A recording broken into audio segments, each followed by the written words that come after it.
بسم اللہ الرحمن الرحیم۔ ہمارے چینل میں خوش آمدید۔ میں اپنے کمرے میں بیٹھی اپنے سامنے بیٹھی اس لڑکی کے ہاتھوں پر مہندی لگا رہی تھی۔ وہ لڑکی جو کچھ دیر پہلے ہی آئی تھی کافی زیادہ خوش دکھائی دے رہی تھی، کیونکہ آج اس کی مہندی کی رسم ادا ہونی تھی۔ میں اس کو دیکھتے ہوئے اداسی سے مسکرا دی۔ کاش کہ میں بھی کبھی اسی طرح اپنے ہاتھوں پر اسی طرح سے مہندی لگا کر شادی کر کے اپنے شوہر کے ساتھ ایک حسین زندگی گزاروں، مگر یہ ایک تلخ حقیقت تھی کہ میں اتنی خوش قسمت بچپن سے ہی نہ تھی۔ میرے ذہن میں اپنے بچپن سے لے کر جوانی تک کے سارے واقعات گھومنے لگے۔ مہندی بس اس لڑکی کو لگ ہی چکی تھی۔ باجی آپ کا بہت شکریہ، یہ بہت ہی خوبصورت مہندی لگائی ہے آپ نے، واقعی آپ کے ہاتھ میں جادو ہے، آپ جیسی مہندی پورے گاؤں میں کوئی نہیں لگا سکتا۔ وہ لڑکی جس کی شادی ہونے والی تھی میری تعریف میں زمین آسمان ایک کر چکی تھی۔ مجھے اپنے اندر خوشی کا کوئی احساس نہ محسوس ہو رہا تھا۔ زندگی نے مجھے بہت ہی زیادہ وقت سے پہلے تھکا دیا تھا۔ اب بس میں ایک روبوٹ کی طرح زندگی گزارتی جا رہی تھی۔ جو بھی مجھے کچھ کام کہتا میں بغیر کسی بھی قسم کا اعتراض کیے وہ کر دیتی تھی۔ میرے ساتھ کمرے میں میری ساتھی لڑکی بھی جب مجھے اس طرح سے دیکھتی تو مجھے ایک بوڑھی عورت سے تشبیہ دیا کرتی تھی، جس کے جواب میں بس تلخی سے مسکرا دیا کرتی تھی۔ وہ لڑکی مہندی لگوانے کے بعد مجھے میرے کام کے پیسے دے چکی تھی۔ اب بس پنکھے کے نیچے بیٹھی سوکھنے کا انتظار کر رہی تھی۔ ابھی اس کی مہندی سوکھی نہ تھی کہ ایک دم سے لائٹ چلی گئی، جس کی وجہ سے پنکھا بند ہو گیا۔ اس لڑکی کی مہندی سوکھنا بہت ضروری تھا، ورنہ وہ خراب ہو سکتی تھی۔ میں نے اس کو اپنے ساتھ آنے کا اشارہ کیا اور اوپر چھت پر چلی گئی۔ وہاں پر آج موسم اچھا ہونے کی وجہ سے ہلکی ہلکی ہوا چل رہی تھی، جس سے موسم کافی زیادہ خوشگوار تھا۔ وہ لڑکی ایک طرف بچھی چٹائی پر احتیاط کے ساتھ بیٹھ گئی۔ ہم تھوڑی بہت باتیں کرنے لگے، جس میں زیادہ تر وہ لڑکی ہی بولتی جا رہی تھی۔ میں تو بس ہوں ہاں میں جواب دے دیا کرتی تھی۔ اس لڑکی کے پاس سنانے کے لیے بہت کچھ تھا، کیونکہ اس کا ایک الگ خوشحال خاندان تھا، جبکہ میں یہاں تنہا زندگی گزارنے والی ایک یتیم لڑکی، جس کا کوئی بھی اپنا نہ تھا، جس سے وہ اپنا دکھ سکھ بانٹ سکتی، لاڈ سے فرمائش کر سکتی۔ وہ لڑکی نہ جانے کیا بولتی جا رہی تھی، جبکہ میں خاموشی سے سامنے فضا میں کسی غیر مرئی نقطے کو دیکھے جا رہی تھی۔ باجی میری مہندی تقریباً سوکھ چکی ہے اور اب جانے کا وقت بھی ہو چکا ہے، تو میں اب جاتی ہوں، خدا حافظ۔ اس لڑکی کے تیز آواز میں کہنے پر میں جو خیالوں میں کھوئی ہوئی تھی ہوش کی دنیا میں لوٹی۔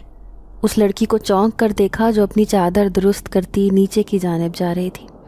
اس نے مجھے بھی اپنے ساتھ نیچے آنے کا کہا، کیونکہ موسم اب کچھ ابر آلود ہونے لگا تھا، مگر میرا دل بہت عجیب ہو رہا تھا۔ گھٹن کا احساس ہوا، جس کی وجہ سے نیچے کمرے میں جانے کے بجائے میں نے اوپر چھت پر ہی بیٹھنے کا ارادہ کیا۔ میں چارپائی پر ہی منڈیر کے قریب بیٹھ گئی۔ ادھر ادھر دیکھتے ہوئے میری نگاہ اپنی قریب پڑی چٹائی پر پڑی۔ اس پر مہندی پڑی تھی، جس سے ایک عجیب سی سوندھی خوشبو آ رہی تھی۔ اچانک سے میرے دل میں خواہش بیدار ہوئی، جس پر عمل کرتے ہوئے میں نے آہستہ سے وہ مہندی کی کون اٹھائی اور اپنے ہاتھوں پر لگانے لگی۔ میں کافی مہارت سے اپنے ہاتھ پر مہندی لگا چکی تھی۔ مہندی لگا کر اپنے ہاتھ کو گھٹنے پر رکھ کر سوکھنے چھوڑ دیا، مگر کچھ ہی دیر گزری تھی کہ اچانک سے تیز ہوا چلنے لگی۔ میں نے حیرت سے اتنی تیز آتی آندھی کو دیکھا، جو کہ طوفان کی شکل اختیار کر چکی تھی۔ میں گھبرا کر اپنی جگہ سے اٹھی، کیونکہ یہاں چھت پر اس طوفان میں اکیلے بیٹھنا مجھے کچھ ٹھیک نہ لگا۔ میں نے بہت سے لوگوں سے سن رکھا تھا کہ ایسے لڑکیوں کا مہندی لگا کر اکیلے چھت پر بیٹھنا اچھا نہیں ہوتا، کیونکہ اس طرح ارد گرد موجود اندیکھی مخلوق ان پر عاشق ہو سکتی ہے۔ مہندی کی خوشبو تیز ہوا کی وجہ سے بہت جلد ہر طرف پھیل چکی تھی۔ میں نے اپنے سر سے ڈھلکتا ہوا دوپٹہ ٹھیک کیا، جو کہ بار بار گر جاتا تھا۔ جلدی سے دوپٹے کے اندر اپنے ہاتھوں کو چھپایا، مگر سیڑھیوں کی طرف جاتے ہوئے جو دروازہ تھا اس کو بند دیکھ کر میں خوف زدہ ہو گئی۔ پھر اپنے آپ کو تسلی دی کہ ضرور یہ تیز ہوا کی وجہ سے بند ہو گیا ہوگا۔ میں نے جلدی سے اپنی مہندی کے خراب ہونے کی پرواہ کیے بغیر دروازے کو کھولنے کی کوشش کی، مگر وہ کافی زور سے بند ہو چکا تھا۔ میرا چہرہ ایک دم زرد پڑ گیا کہ اب میں کیا کروں گی۔ یہ دروازہ تو مکمل طور پر جیم لگ رہا تھا۔ میں اپنا پورا زور لگا کر بھی اس دروازے کو نہ کھول پا رہی تھی۔ موسم کی طرف ایک نگاہ دوڑائی تو وہ خطرناک حد تک خراب ہو گیا تھا۔ مجھے کچھ عجیب سا احساس ہونے لگا، ایسے لگا جیسے کوئی تھا جو دکھائی نہیں دے رہا تھا مگر میں اس کی موجودگی کو محسوس کر سکتی تھی۔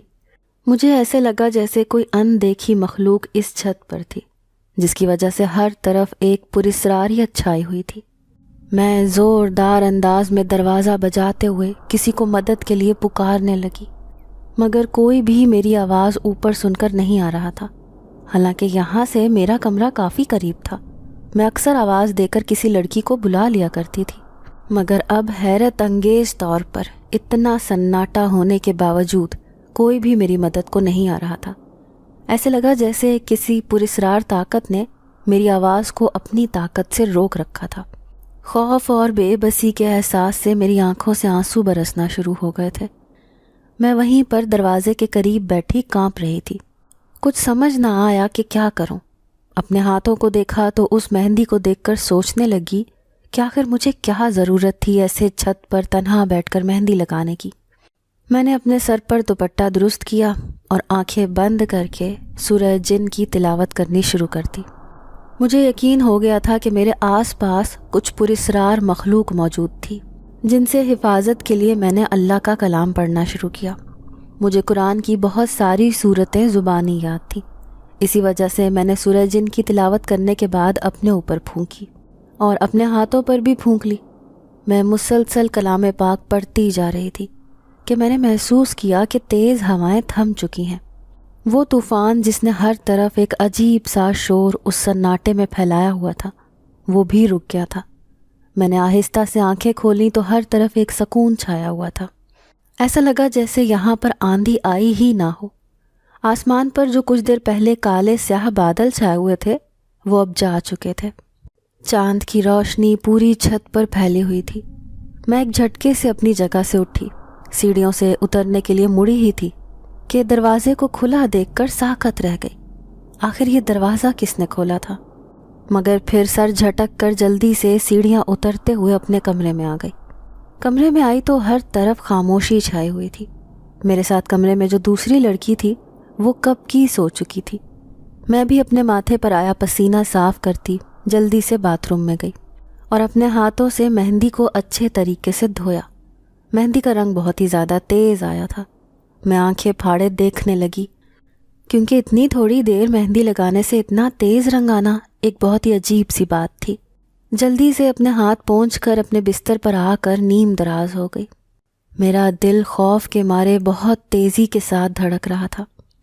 میں نے ایک مرتبہ پھر سے اٹھ کر کھڑکی سے موسم کا اندازہ لگایا تو سب کچھ ٹھیک دیکھ کر اپنے آپ کو پرسکون کرتی سونے لیٹ گئی۔ کچھ ہی دیر میں نیند کی وادیوں میں کھوتی چلی گئی۔ میرا نام فروا ہے۔ میں پچھلے 7 سالوں سے گاؤں کے ہی ایک ویران علاقے میں موجود یتیم خانے میں رہتی ہوں۔ یہاں پر میری ہی طرح کی اور بھی بہت سی بے سہارا لڑکیاں رہتی ہیں۔ ہر لڑکی کی اپنی الگ کہانی ہے۔ کوئی پیدا ہوتے ہی والدین کی حادثاتی طور پر وفات کی وجہ سے یہاں بھیجی گئی تھی، تو کسی کو ان کے گھر والوں نے باپ کا سایہ سر سے ہٹ جانے پر بے گھر کر ڈالا تھا۔ میں ہر کسی کی دکھ بھری داستان جانتی تھی اور ان سے دلی ہمدردی محسوس کرتی تھی، کیونکہ مجھے ان کے اندر اپنی جھلک دکھائی دیتی تھی۔ میری اب تک یہاں کی ہر لڑکی سے اچھی بات چیت پیدا ہو چکی تھی، مگر آج تک میں نے اس یتیم خانے میں آنے کے بعد کوئی پکی سہیلی نہیں بنائی تھی۔ مجھے اب سہیلی بنانے سے خوف آتا تھا، کیونکہ سہیلی جیسے رشتے سے میرا اعتبار ہمیشہ کے لیے اٹھ چکا تھا۔ اب بس میں نے آئندہ کی زندگی اسی طرح تنہا گزارنے کا فیصلہ کر لیا تھا۔ میرے کمرے میں 1-2 لڑکیاں اور بھی رہتی تھیں، جو کہ شروع میں میرا بہت زیادہ حساس طبیعت کی وجہ سے میرے ساتھ دوستی کرنے کی خواہش رکھتی تھیں، مگر میرا رویہ اس معاملے میں ایک دم سرد ہو جاتا تھا۔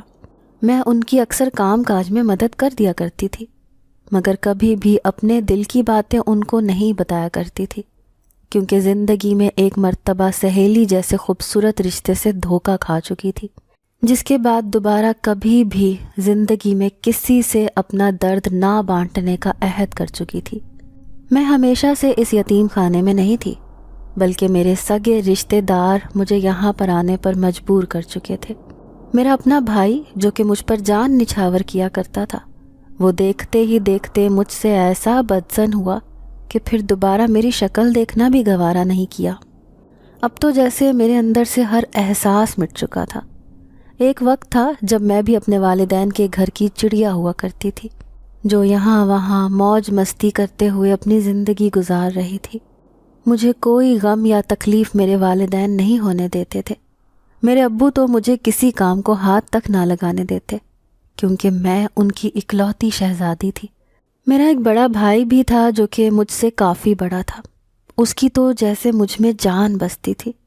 جب تک مجھے دن میں نہ دیکھ لیتا اس کی صبح ہی نہ ہوتی تھی۔ ہمارے خاندان والے اس بات پر کافی اعتراض بھی کرتے تھے کہ لڑکی ذات ہے، اس کو اتنا سر پر نہ چڑھاؤ، کل کو اس نے دوسرے گھر بھی جانا ہے، پھر ہزار شکایتیں آیا کریں گی، کیونکہ سسرال والے کبھی اتنے لاڈ نہیں اٹھاتے۔ میری پھپھو جو کہ میرے ابو کی شادی اپنی نند سے کروانا چاہتی تھیں، وہ ہمیشہ ہی سے میری امی سے نفرت کرتی تھیں، کیونکہ میرے ابو نے اپنی پسند سے امی سے شادی کی تھی۔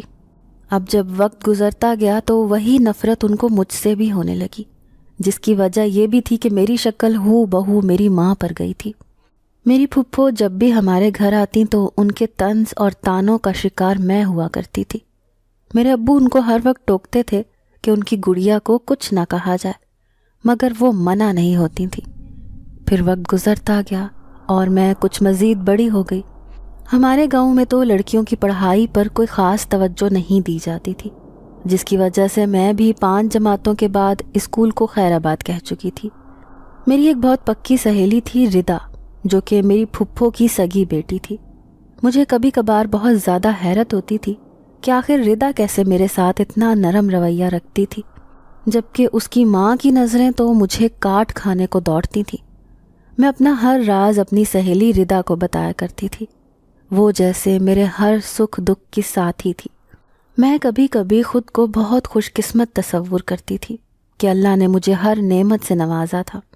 ایک طرف جان چھڑکنے والے گھر والے تھے، دوسری طرف میری سہیلی ردا، جس کو میں حد سے زیادہ پیار کرتی تھی۔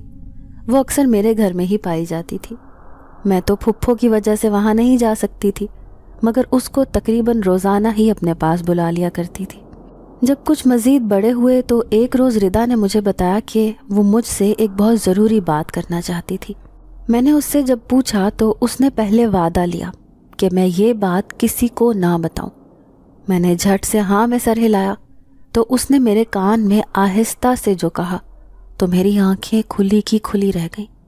میں نے زوردار چیخ مار کر خوشی کا اظہار کیا، کیونکہ مجھے یقین ہی نہیں آ رہا تھا کہ جو وہ کہہ رہی تھی آیا وہ سچ بھی تھا۔ مگر پھر اس کے چہرے کے تاثرات دیکھ کر میں خوشی کے مارے جلدی سے اس کے گلے لگی۔ یہ تو میری اپنی دلی تمنا تھی کہ ردا کو اپنی بھابھی بناؤں۔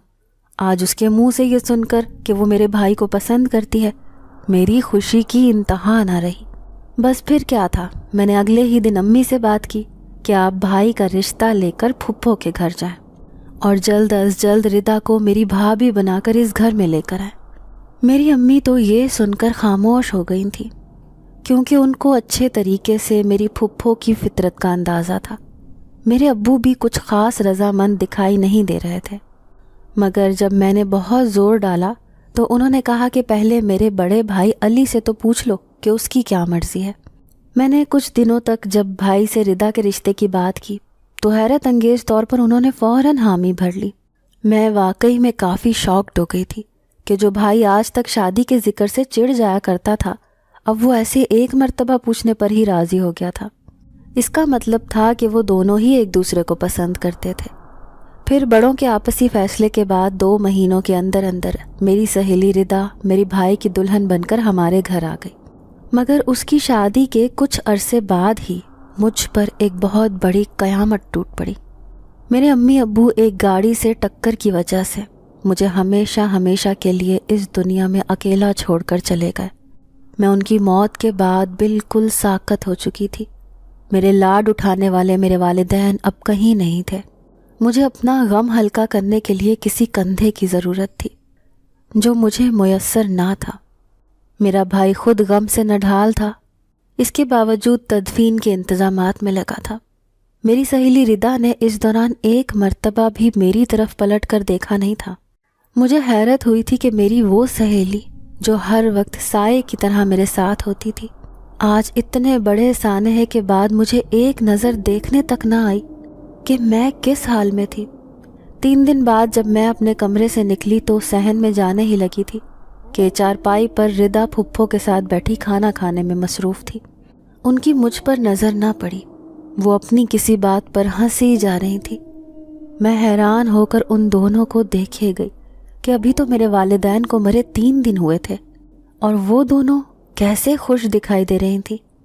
ایک ٹیس میرے دل میں اٹھی تھی۔ میں جانے ہی لگی تھی کہ ایک دم ردا کی نظر مجھ پر پڑی۔ اس نے مجھے آواز دی کہ فروا آؤ ہمارے ساتھ کھانا کھا لو۔ میں نے ردا کی طرف دیکھا جو اس دن کے بعد سے آج مجھ سے مخاطب ہو رہی تھی۔ اس نے ایک لفظ تعزیت کا نہ کہا تھا مجھ سے۔ میں نے نفی میں سر ہلایا اور اپنے کمرے میں آ گئی۔ پھر یہ سب معمول بن گیا۔ ردا روز سارا دن سوتی رہتی، جبکہ میں بھائی کو ناشتہ دینے کے بعد سارے گھر کے کام کرتی، پورے گھر میں پوچھا لگانے کے بعد کھانا بھی بناتی۔ ردا کا رویہ اب میرے ساتھ بہت بدتمیزی والا ہو چکا تھا۔ وہ بات بات پر مجھ پر چلاتی تھی، جبکہ بھائی کی موجودگی میں وہ شادی سے پہلے والی ردا کا روپ دھار لیتی۔ یہ سب میرے لیے بہت اذیت ناک تھا۔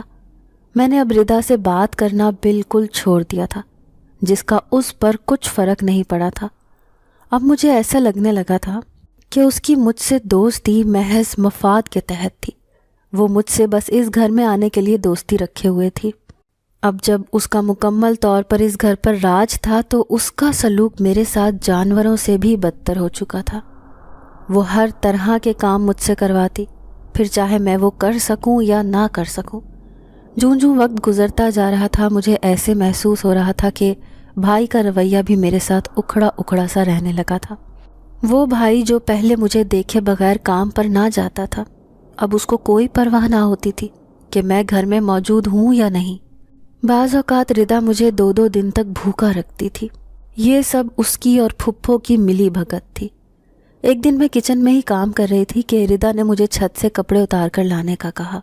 میں جب کپڑے لے کر نیچے اترنے لگی تو سیڑھیوں پر ہی میرا ٹکراؤ کسی انجان لڑکے سے ہوا۔ میں اس کو دیکھتے ہی ایک دم گھبرا گئی کہ آخر یہ کون تھا۔ میں ایک طرف سے ہو کر نیچے جانے ہی لگی تھی کہ اس نے میری کلائی زور سے پکڑ لی۔ میں نے اس گھٹیا لڑکے کو چلا کر کہا کہ چھوڑو میری کلائی، کون ہو تم اور اندر کیسے گھر میں گھس گئے؟ ابھی میں یہی سب پوچھ رہی تھی کہ ایک دم سے ردا علی بھائی کو لے کر سیڑھیوں پر آئی اور تیز آواز میں کہنے لگی، دیکھیں علی، میں نے کتنی مرتبہ فروا کو منع کیا تھا کہ اس لڑکے سے بات چیت نہ کرے، مگر اس نے میری بات نہیں مانی۔ آج یہ اس لڑکے کو گھر تک بلا چکی ہے۔ میں صدمے کے مارے ردا کو دیکھے گئی کہ وہ کس قدر مکاری سے مجھ پر اتنا غلیظ بہتان لگا چکی تھی۔ میرے بھائی نے پہلے اس لڑکے کو مار مار کر اس گھر سے نکالا، پھر تیش میں آتے ایک زوردار تھپڑ میرے منہ پر مارا۔ میں اپنے بھائی کی منتیں کرنے لگی کہ میرا کوئی قصور نہیں ہے، یہ سب ردا کی چال تھی، مگر اس نے میری ایک نہ سنی۔ میرا ہاتھ پکڑ کر اس نے رات کے اندھیرے میں مجھے گھر سے باہر نکال دیا۔ میں بہت زیادہ روئی، گڑ گڑائی، مگر کسی کو مجھ پر رحم نہ آیا۔ گھر سے رات کے اندھیرے میں چلتے ہوئے میں بہت خوفزدہ ہو گئی تھی کہ اب میں کہاں جاؤں گی۔ میں تو کسی کو جانتی تک نہ تھی۔ چلتے چلتے مجھے سمجھ بھی نہ پڑی اور میں کافی دور آ گئی۔ یہ جگہ کافی سنسان تھی، ہر طرف سناٹا چھایا ہوا تھا۔ رات کی وجہ سے اندھیرا تھا، مگر سامنے ایک پرانی خستہ حال عمارت کے دروازے پر لگی لالٹین دیکھ کر میں اس کے قریب چلی گئی۔ جب اس پر لگا بڑا سا بورڈ دیکھا تو یتیم خانہ لکھا دیکھ کر آنکھوں سے آنسو جاری ہو گئے۔ اب مجھے صحیح معنوں میں اپنا آپ یتیم لگ رہا تھا۔ میں آہستہ سے اس یتیم خانے میں داخل ہوئی تو ہر طرف خاموشی کا راج تھا۔ رات کا وقت تھا تو یقیناً اس ٹائم سب سو رہے تھے۔ دروازے کے پاس بیٹھا چوکی دار بھی مزے سے سونے میں مصروف تھا۔ میں نے قدم اندر کی جانب بڑھائے۔ اندر ایک دروازہ تھا جس کو دھکا دیا تو وہ خود بخود کھلتا چلا گیا۔ میں نے ادھر ادھر دیکھا تو ایک لمبی راہداری تھی جس کے دونوں طرف کمرے بنے ہوئے تھے۔ مجھے ایسے اندر جانا مناسب نہ لگا تو وہیں ہال نما جگہ پر صبح تک بیٹھنے کا ارادہ کیا۔ تم کون ہو لڑکی؟